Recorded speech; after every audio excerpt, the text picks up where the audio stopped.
People say, how long is life? And some people say life is between tears and laughter. Between tears and laughter.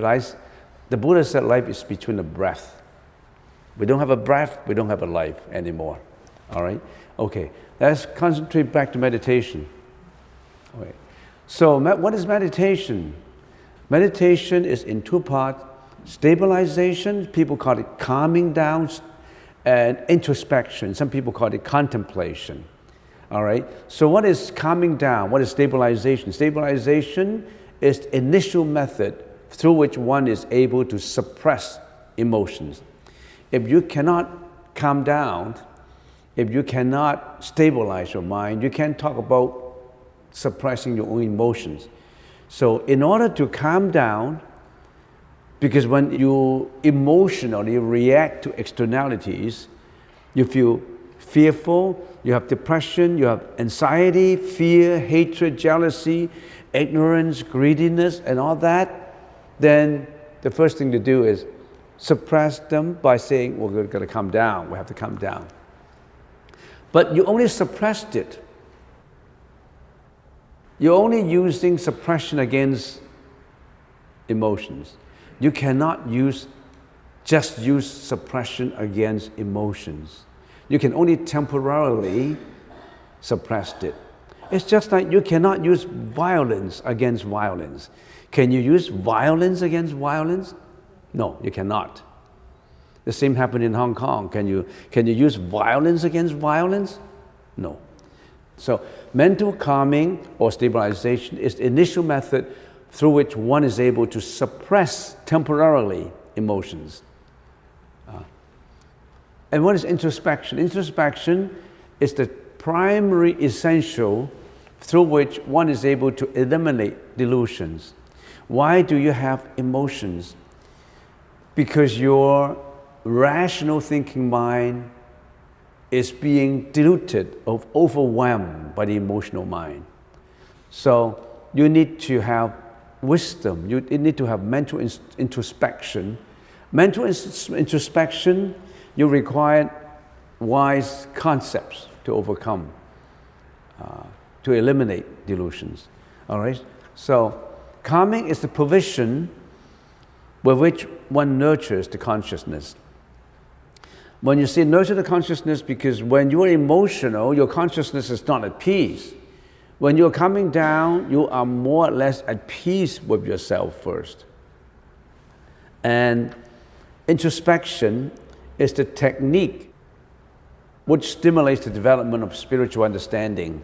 So if you want to go a higher level, to go to your spiritual understanding, you need to have introspection. Calming is a supreme cause for dhyana absorption, or for jhana. It's for different absorption, meditative absorptions. And introspection is the origin of wisdom. So you know that meditation needs two wings. If meditation is a bird needs two wings to fly. One is stabilization, the other is introspection. Stabilization, some people call it concentration. Introspection, some people call it contemplation.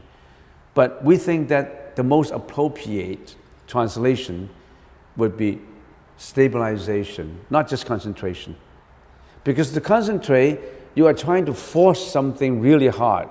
But stabilizing something is just you are just trying to be peaceful and calm down your stormy emotions. So we use stabilization to stabilize yourself. Sit down, stay put. And introspection is not just contemplation. It's going within, insightful, going inside to find out what your delusions are and trying to eliminate your delusions. Now that's meditation. So remember, we're doing a review. So in order to do it, how do we actually carry out? What techniques do we use to stabilize? We've been talking about counting, following, and stabilization. We've been talking about this. I think we used more than 30 hours to talk about counting, following, and stabilization. And we've been using 20 hours to talk about introspection. And we stop at introspection. We haven't talked about turning and purification as yet. Because we think that introspection is very important. Since sometime last year in September, we started introspection. We haven't stopped. So now it's August, so we've been talking about introspection for about a year, off and on. And of course, sometimes I went to Singapore and Malaysia, different parts of the world, and I missed out a few lectures. So we've been talking about introspection, and where did we stop last time, introspection? Why do we need to introspect? How do we cultivate introspection? It is important to have the right introspection. Most of the time, we use the wrong, erroneous, unwholesome introspection. So we must use the right introspection. We call it Samprajnaya. The right introspection means clear and right understanding, clear and right knowing with full awareness guided by prajna. So most of the time our introspection is not right. Sometimes we are mistaken, sometimes we are jealous, sometimes we are angry. We think this is what I think. This is what is wrong, what is right. You use your own not rightful, erroneous introspection to judge, to evaluate, to stigmatize, to classify, to categorize. But the Buddha's teaching told us that we've got to use the right introspection. That's one of the most important Noble Eightfold Path. So we have to use full awareness guided by prajna. And in prajna we have conceptual prajna, introspective prajna, and true prajna. Conceptual prajna are the words, the sutras, the language. But just knowing the language is not enough. Memorizing all this language is not enough. That's just, you become a slave of languages. You become a slave of the words. Some people say, by memorizing all these, then I know Buddhism. No. You're only in touch with concepts. You're not practicing the concepts. You're not introspecting the concept. So you need introspective prajna. And it would lead you then to true prajna. When true prajna emerges, that's the prajna without the bondage of language. That's the true prajna without the bondage of your own ego. Then the true prajna will come out. All right, so that's introspection. And what is true prajna? It's a state of pure consciousness that transcends worldly concepts or belief systems that might impede perfect wisdom. So when you have true prajna, then your wisdom you're approaching perfect wisdom. True prajna transforms the three parts of temporal consciousness into true consciousness. What are the three parts of temporal consciousness? Perception, thinking, and emotion. It transforms that into the ultimate introspection of the true nature of existence and reality. We have already explained this in detail. When we talk about prajna, it becomes very complicated now. What is prajna, introspection? When you introspect, you need concepts, right? So the Buddha had been teaching for 49 years. The Buddha put out a lot of concepts and taught us how to rationalize those concepts, how to think in terms of those concepts. And later, because different people have different background, different educational background, and the family background, societal background, ethnic background, and differences levels in intelligence, So gradually, the disciples of the Buddha develop certain collection of different concepts, different principles. We call them schools. They have different schools of Buddhism. School does not mean an institution. School is not a school, high school, primary school. No, school is a collection of knowledge and principles and experiences, not a physical school. So there are 10 different introspective concepts that the Buddha passed to us. And the disciples of the Buddha and later philosophers during this 2,600 years evolved into different school, different collection, different bodies of doctrines and concepts. And these are the reality school, Satyasiddhi school, Trisastra school, Tintai school. The first 1 and 2, sometimes we call them Theravada school or Hinayana. And from 3 to 10, sometimes people call them the Mahayana school. Number 5, the Galen school. Number 6, Chan school, Zen, the Zen. 7, discipline school, or sometimes we call it Vinaya school. Esoteric school, sometimes we call it mantra school. Dhammalakzana school, Yogacara school.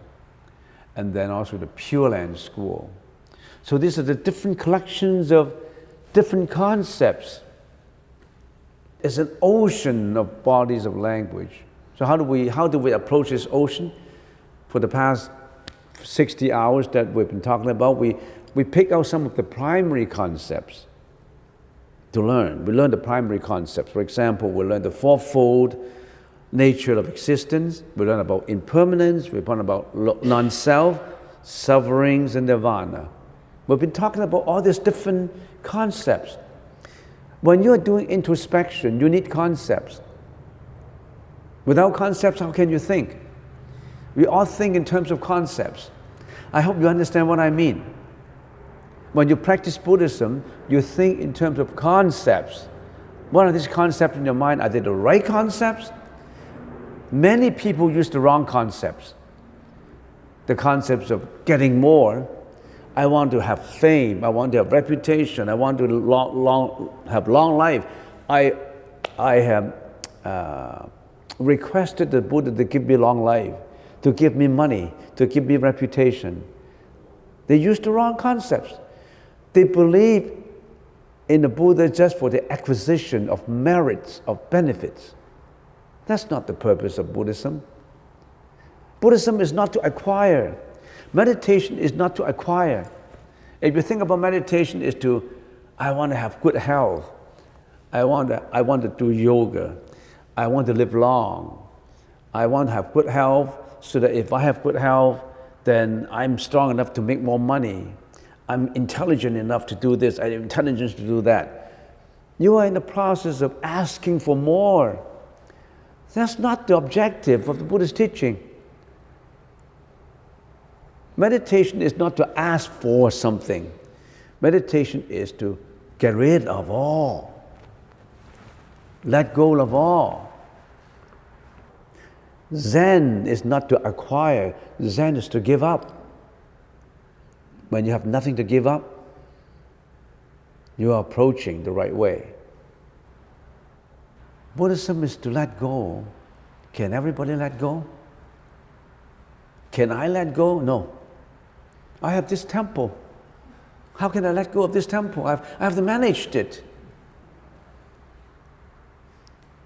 But then you take up another thing. Buddhism is to let go. I tell you a story. Maybe the story will speak for itself. There was an enlightened monk. We usually call him the big belly, laughing Buddha, the laughing monk.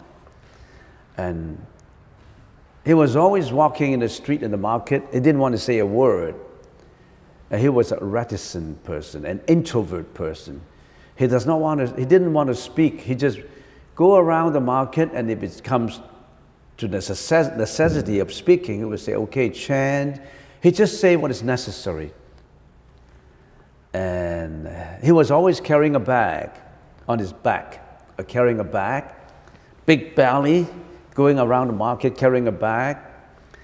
And if the weather was perceived to be cloudy and rainy, he could be wearing a pair of wooden slippers, an indication that it's going to rain. If the weather is going to be good, he could wear just a cloth shoes, showing that the weather is going to be nice.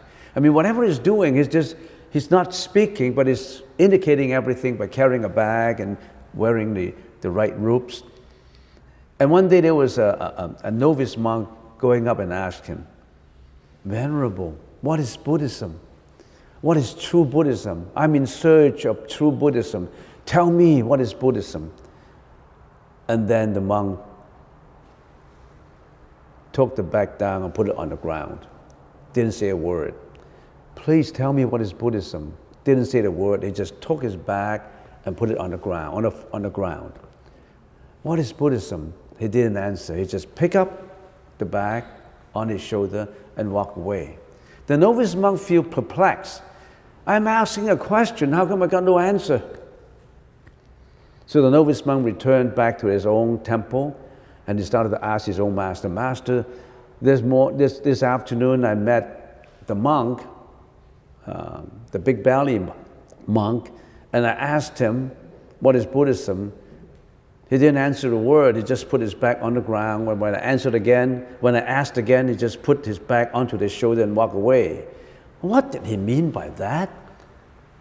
Kind of actions. And then his master said, you should have understood his actions. What is Buddhism? Letting go. Putting the back on the ground is letting go. Letting go of everything on you, all your treasures, all your fame, your reputation, your emotions, your anger, your jealousy, your hatred. Let that go. Put it on the ground. Let that go. Putting this bag of mental afflictions, this bag of greediness, let it be put on the ground. Let go of it. And then, how come when I asked, what is Buddhism? He put the bag back onto his back again and walk away. It's not just letting go. Be responsible. Be responsible. What is be responsible? The burden of enlightenment is heavy. Put it on your back. Extend your compassion out. Not just enlighten yourself by letting go. Putting the responsibility of letting all sentient beings enlighten on your back. Be a bodhisattva.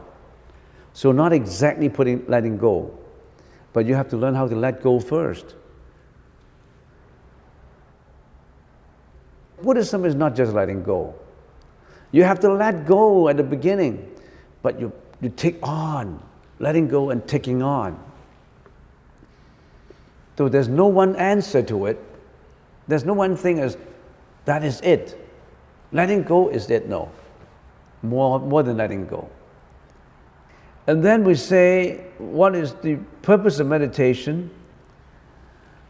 And all these different levels of meditation, when we are in Kamadhatu, these are the levels of samadhi. Samadhi is the level of meditative state. Kamadhatu, Anagamiya samadhi, Rupadhatu. So there are 8 in here. There are 8 in here, 4 and 4 levels, 8. These are not even counted as the levels, but we still count them as levels. So these are the different levels in meditation. And all these levels, we're giving the example as we're like an ant inside a bamboo. We are going through reincarnation, we're going through life and death. And if we practice meditation by purification of one's mind, using your own efforts to do it, you have to bite through Kamadhatu level. You have to bite through vertically the Kamadhatu. You have to bite through the second section of Rupa Dhatu, the world of materiality. This is the world of sensuous desires. This is the world of materiality. This is the world of consciousness. So you have to bite through, you have to get rid of all these sensuous desires by biting it through, going through Anagamiya Samadhi and Kamadhatu Samadhi. Then you can bite through the first level to get into the second level. And then you go into the Rupa Dhatu, which is the first, second, third, fourth. You have fourth dhyana level, absorption stage, meditative state, to bite through. So you have to go through all these by biting through the Rupa Dhatu, formed with materiality. Formed with materiality, there are sentient beings who live in the world without sensuous desires. You and I will live in a world with sensuous desires. Men and women desires. But there are worlds that they don't have those kind of desires anymore. They are at a higher level than us. Our problem is we think that man and woman's, so to speak, sexual relationship is good, but that's the reason that pull us down. We are in Kamadhatu.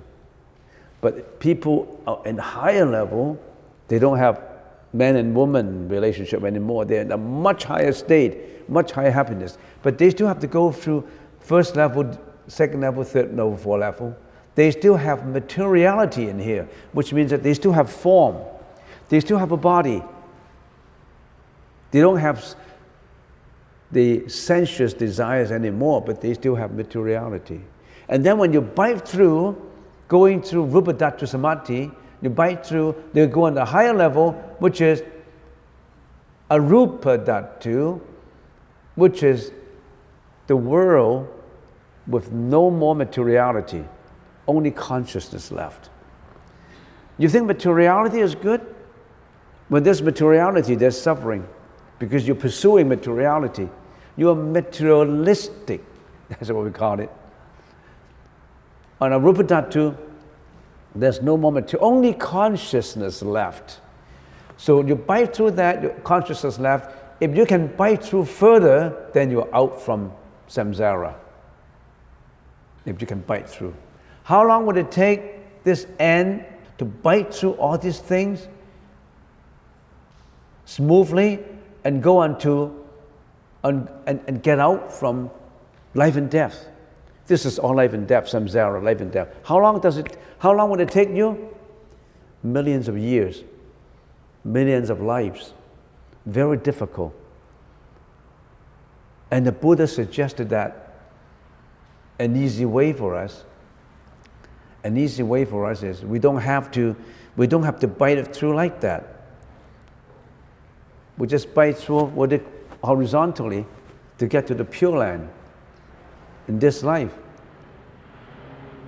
But this Pure Land approach of the Buddhist teaching has not been commonly accepted by North America.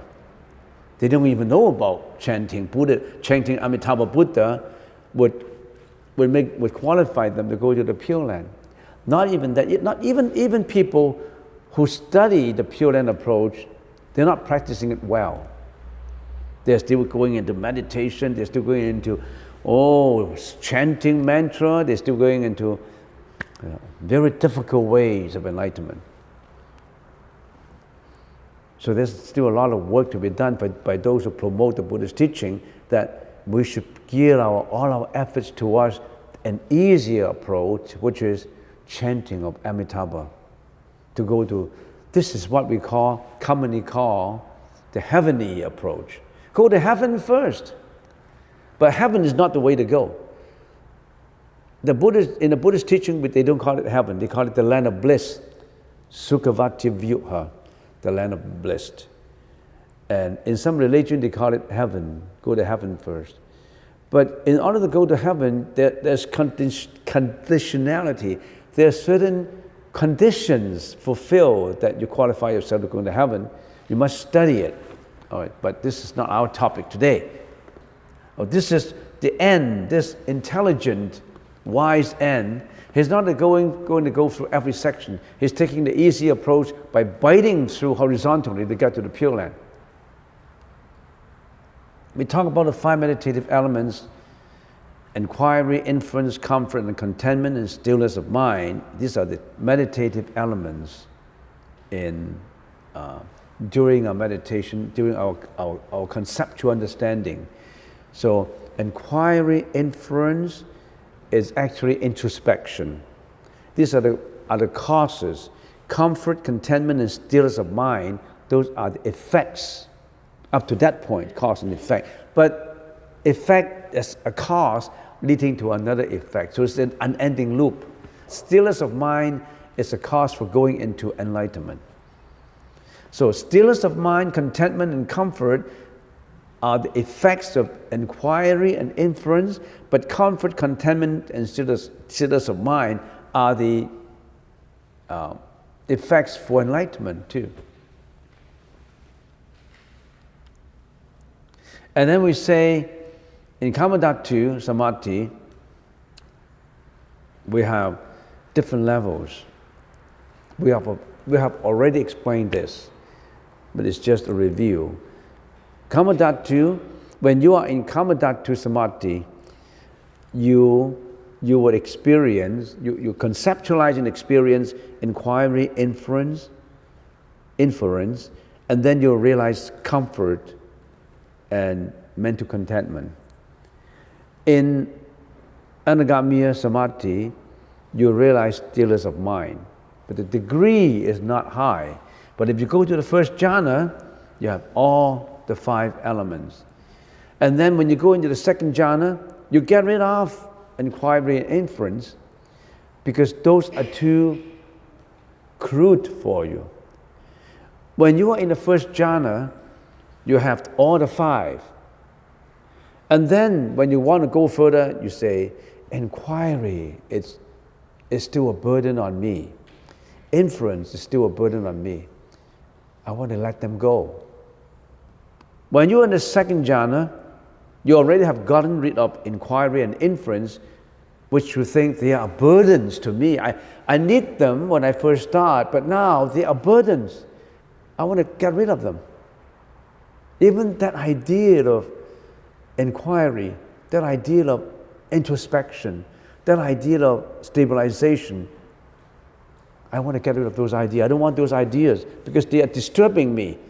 My stillness of mind is now up to a level that even the methods I use, I want to get rid of them.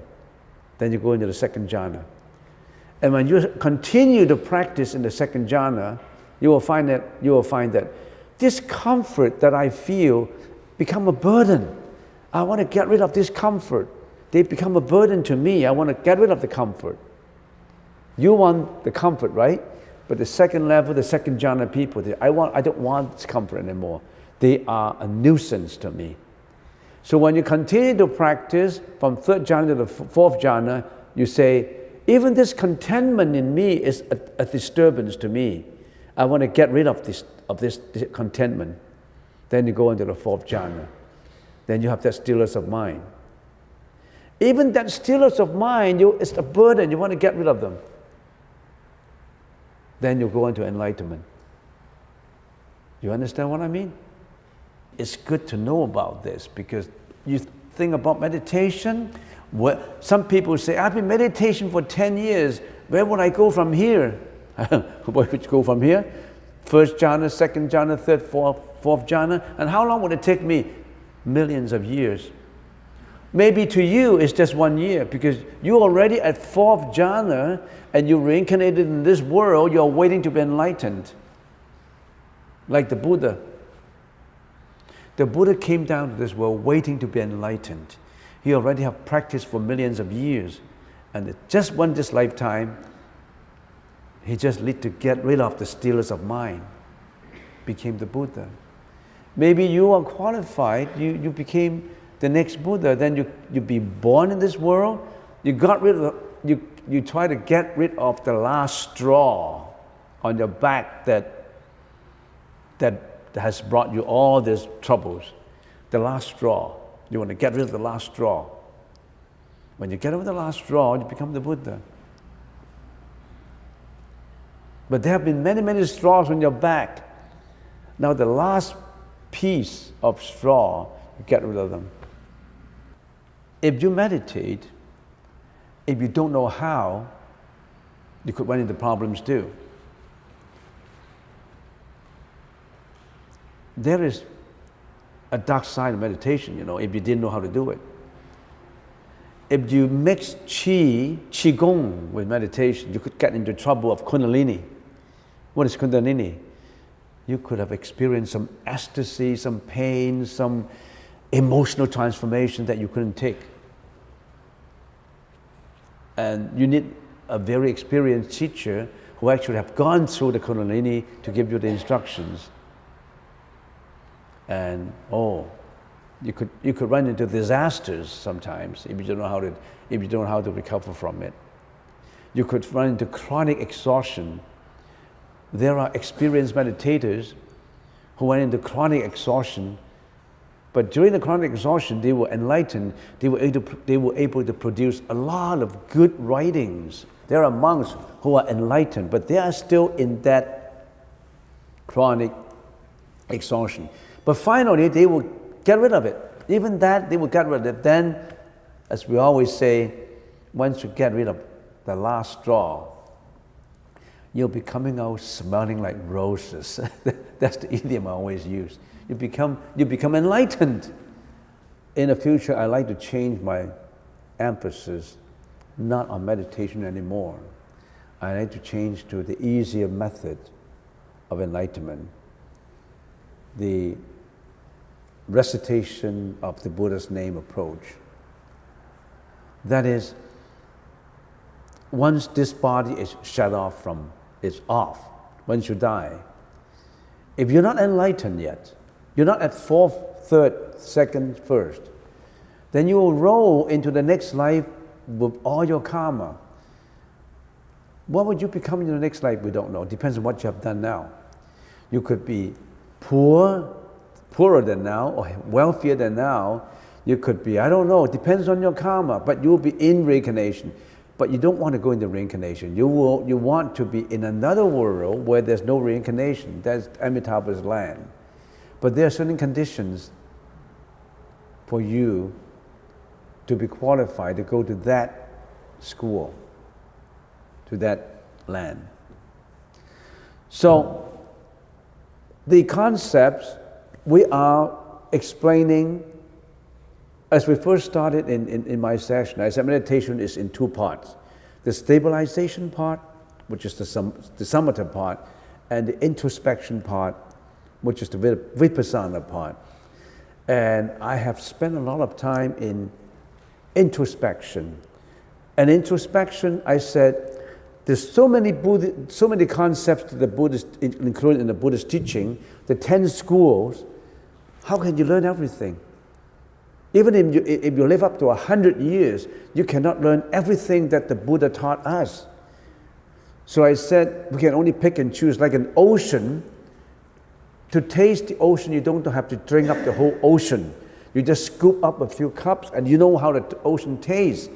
And for that reason, I introduced some primary concepts, so that with those primary concepts, we already have enough understanding, and then we practice accordingly. And I have introduced concepts like the four seals of the Buddha: impermanence, non-self, sufferings, and nirvana. I have the 37 enlightenment approach. I have introduced the Noble Eightfold Path, the Four Noble Truths. I've introduced the concept of sunyata. I've introduced the concept of asvabhava. Do you know what asvabhava? Svabhava is what? It's like an entity. Asvabhava is without an entity. Like our body, what is our body? Our body is not an entity. Our body is not svabhava. Our body does not have an intrinsic nature. Asvabhava, we don't have an intrinsic nature. In other words, our body, as it exists now, is not an entity, it's only an activity. Everything we do is only activity. And once we have done all these activities, our body dies. And then we roll into the next role, next collection of activities. But we do have an entity, the alaya consciousness in there. That little entity is being covered up by all these activities. And then we roll into the next life with that intrinsic nature. That intrinsic nature roll into the next life. But our body does not have an intrinsic self nature. We don't have an I. We don't have an identity. We don't have an intrinsic entity. This is only a fleeting, temporary, conglomerated, temporary existence. Our body is a collection of activities. We have no self. You think you have a self, that's why you get into trouble, you get into suffering. Because this is me, this is a self, this is an ego. Me, you, he, she, you differentiate. But you don't have an I. You only have a collection of causes put together to perform all these varieties of activities. Each life is an activity. The next life is an activity. But we think that we have an entity. That's why we sing I. So we have explained all these asvabhava, non-self, impermanence, sunyata, 37 factors of enlightenment. We have the satipatthana, contemplation of the body, or introspection of the body, introspection of feelings, introspection of the mind, or introspection of the Dharma. So we have all these already talked about, and it's so much that you really have to research it into yourself. I cannot go on. I'm just giving you some primary concepts to think about. The world is impermanent, the world has suffering, we all have sufferings, our life is just an activity, it's not an entity. All these concepts, you need them to what? To do introspection. That's why I've been talking about introspection. Meditation is in two parts, right? The stabilization part and the introspection part. You need concepts to introspect. That's why you're studying the Buddhist teaching. But the Buddhist teaching is just a tool. Don't think that you memorize the Buddhist teaching and that is it. It's just a tool. It's just the concepts used. Once you get those concepts, you use those concepts to introspect, you arrive at non-concept. You arrive at not concepts anymore. You're returning back to your own consciousness. You are using your consciousness to introspect with objects. Concepts are objects. Introspection needs concepts, needs tools, needs sutras, needs languages. That's introspection. But once you learn, once you know, you got to get rid of all these. You must return to the origin. Return to your own mind. Your mind has been perceiving all this. This is right, this is wrong. Yes, I use the right concepts, but still I am doing it on a dualistic way. I am contemplating. I am introspecting. You still have I and others. But you need to return home. You need to get rid of those too. You need to return to the home run. You've been going all different runs, running all over the place. Now you need to have a home run.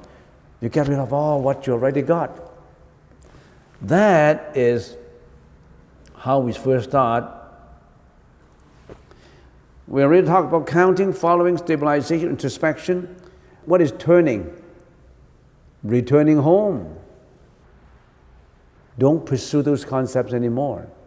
You use only those concepts. You only need a map to go to Victoria. When you go to Victoria, you need to get rid of the boat. If you don't get rid of the boat, if you don't get rid of all this introspection, if you don't get rid of all those objects you've been using, if you don't get rid of Buddhism, you're not returning home. So you need to return home. After all these, you need to return to your own true, real purity, real nature in you. You got to return. But you cannot return without learning all these, right? How can you return without counting, following, stabilization, introspection? You're returning like a dumb, ignorant person, right? You have to return home wise. You already got the information to return home. Anyway, you won't return home because you are still obsessed. One should know that you're going to return to your origin, return to your true nature. You are on your way to the final purification. Whatever tools you use to purify yourself, get rid of those tools. Because you are still tainted with those tools. Get rid of them. But it's difficult. You're not at that point yet. We're not at that point yet. We are only at introspection. And for most people, they're not even at counting. They can't even stabilize their mind. How can they say about introspection? You think that those protesters can stabilize their mind if they're in the street? If they take to the streets, they cannot stabilize themselves. They cannot calm down. So, I'm not going to talk about introspection anymore. I'm going to talk about turning next time. I want to return home, I'm too tired. I have ventured enough into introspection. For those that you have not enough concepts, get into Google to concept them, to find the concepts.